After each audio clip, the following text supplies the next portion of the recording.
Welcome back to another episode of TVGP's We Roguelike It. We're trying another loop this time to see if I can get it right, where we're talking about roguelikes, not any other genre that I might get confused by.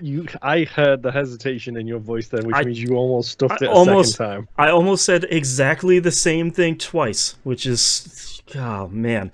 Anyways, we are it's talking very about... apropos for the game. Yes, we're trying it again, seeing if we can get it right this the second time here. We are playing Loop Hero. I'm your host, Boston, playing this on the Xbox Series X. I'm joined, as always, by Moonpier. Howdy, and ditto. All right. I played this game a whole lot when it came out on PC. I think the Switch version is also really good, but I didn't play that version. I believe this is the first time you were checking out Loop Hero, correct? That is correct, because I don't have a PC that I feel comfortable playing games on, because based on my experience today alone, it is a nightmare. That's right. You don't want to tax it any more than we are.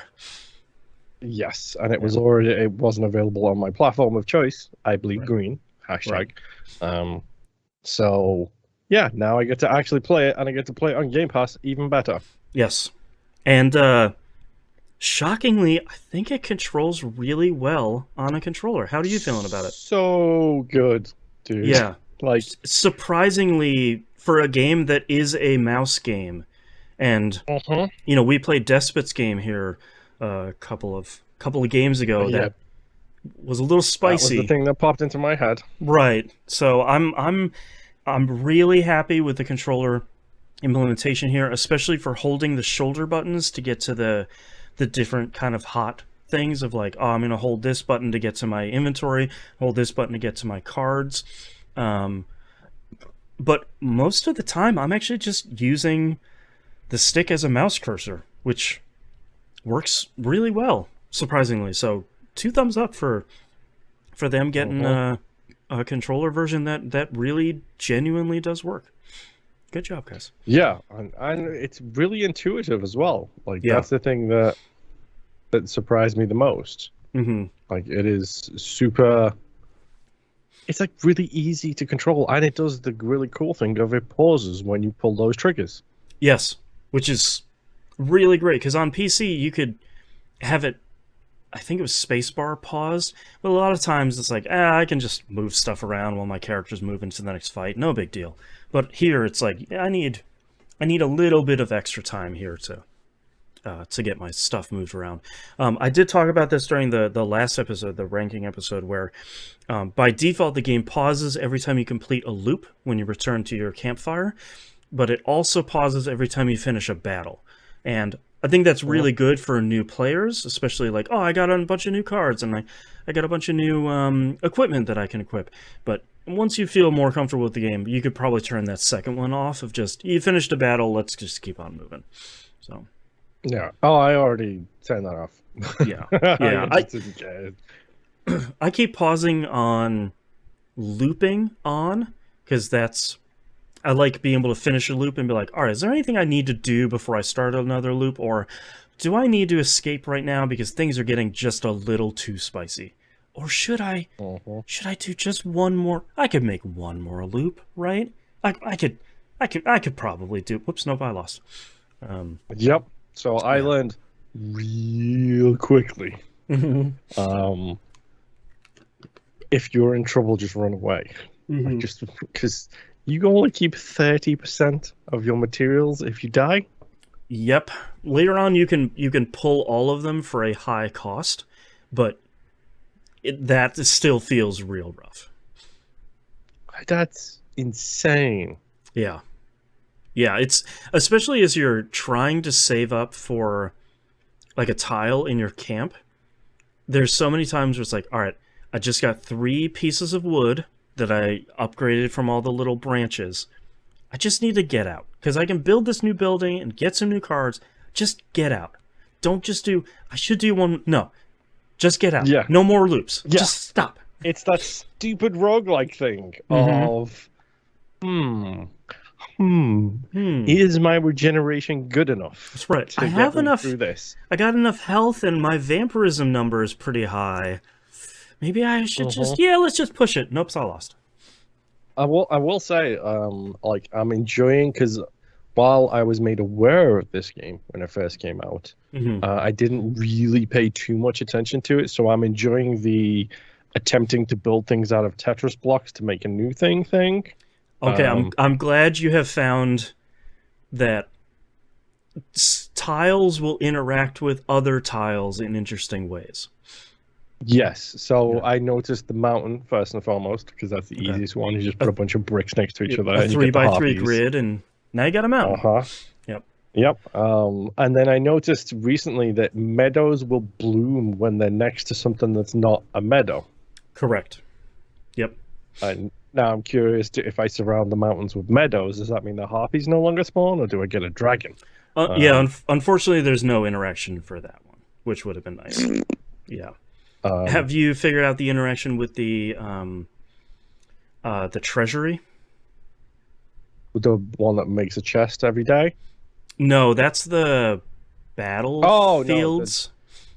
Yes, the treasury is the one that you put and then surrounded by stuff, and every time you put something new around it, it gives you additional resources. Right. I don't know if there is a specific build that you need, but I know if you surround it with stuff, you get a boatload of resources. Yeah, like barfs out resources and equipment. That's the big one early game where it's like, I don't know, put this thing down, it's not doing anything. What is it even doing? And you circle it and it just bleh. Here's like 15 different items. It's like, ooh, all right, yeah, here we go. I'm liking that. I just unlocked a couple new cards for my third run. I think I'm doing right now. Okay. I got the Blood Forest. Yes, that's a cool one. Which is kind of sick, and I can't wait to see what comes out of that to kill me. That's going to be interesting to find out. It's pretty good. Yes. And I got the Chrono Crystals, which is just giving me flashbacks to Final Fantasy Crystal Crisis. Right. Right. So the thing with them is I'm confused. I'm like, do I want to really make this harder on myself? Because so far the only thing I've got that produces things per day is monster related. I don't have anything that gives me a positive.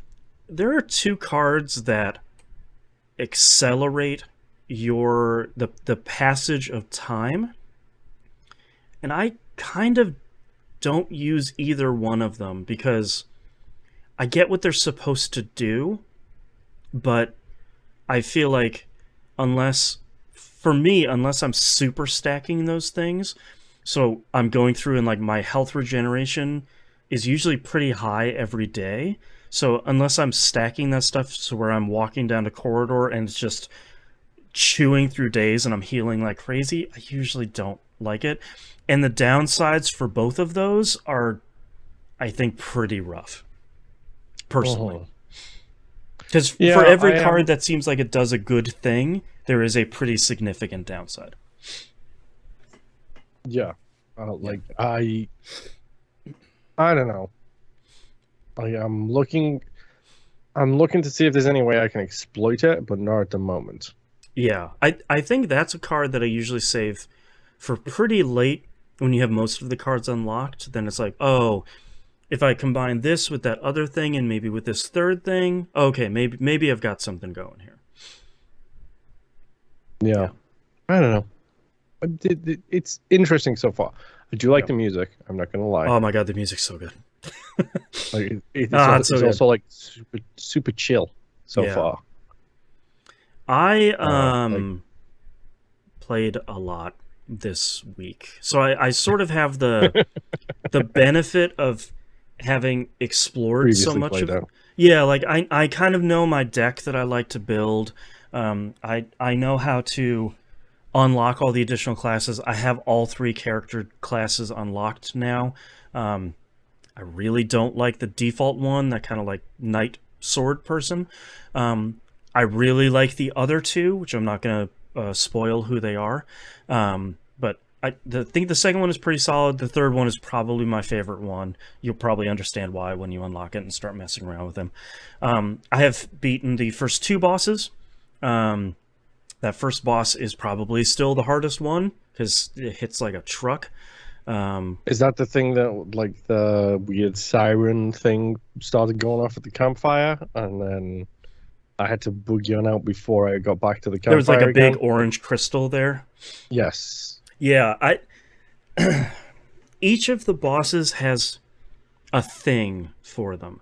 So the very first boss has a really interesting mechanic where when it spawns, it takes over your campfire and then it spawns a bunch of buildings around it, and each building increases the boss's health and attack speed by 5%.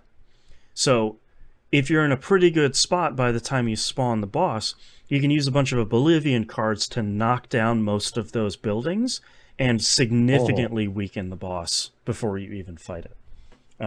interesting. Yeah, which is kind of a cool mechanic. And the second boss has a really neat way of fighting her that I think is pretty cool. And I don't remember what the third boss does because I don't remember if I beat the third boss when I played originally because the difficulty jump between each stage is pretty significant. On paper, it doesn't really seem like it, but essentially, you run into the same enemies you're running into, but they get so much stronger every loop the further you are in the game. So, like when you're on that first stage, I think they get 1 or 2% stronger every loop, but in later stages, they're getting 4 or 5 or 8 or 10% stronger every loop. So Oh, jeez. you're fighting the same stuff, but they're significantly more deadly each time. But you have so many more kind of mechanics and options and things on your side to kind of level out the playing field. And you get more resources the deeper you get in, too, which is nice. So I'm a pretty significant way through the game. I've unlocked a whole bunch of achievements. A lot of the achievements seem fairly achievable. It seems reasonable.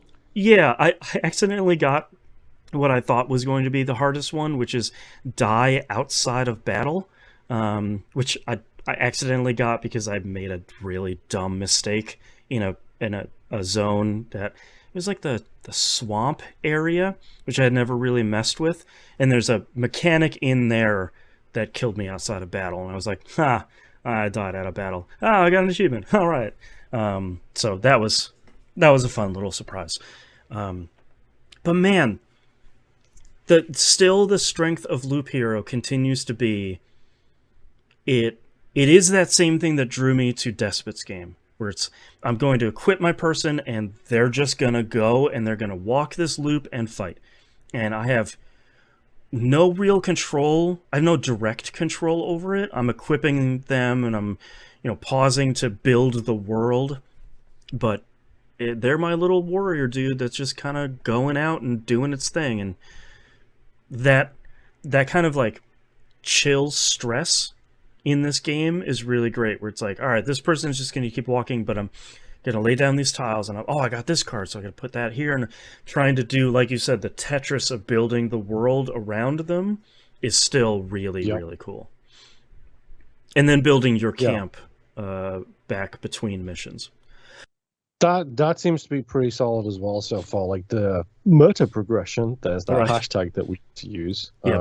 of building the camp. I think I just did the kitchen, I think, or something Okay. like that. Oh, That starts off really slowly, but I feel like pretty quickly you build like 1 or 2 buildings, and then at some point, because of the cards you're unlocking, you're getting so many more of those materials that ball starts rolling really quickly. Like, I was frustrated at the beginning of this game again, where I'm like, why can't I can't build any of this? I can build one farm. What good is that?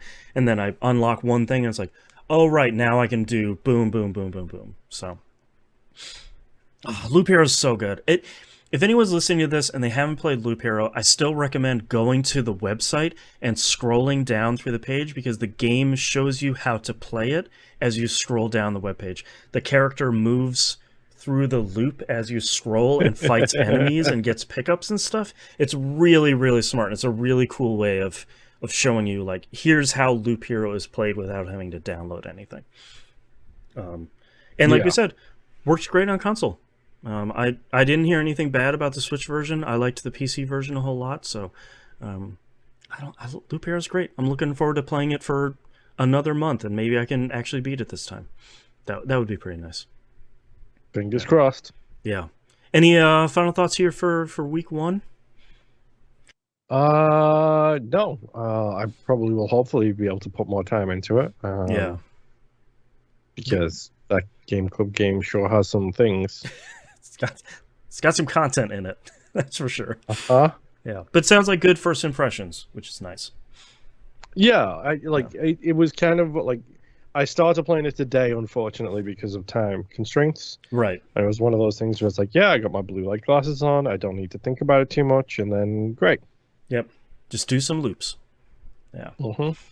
All right. Well, that's Loop Hero week 1. Thank you so much, everyone, for listening. We'll see you all next run. Bye. Bye.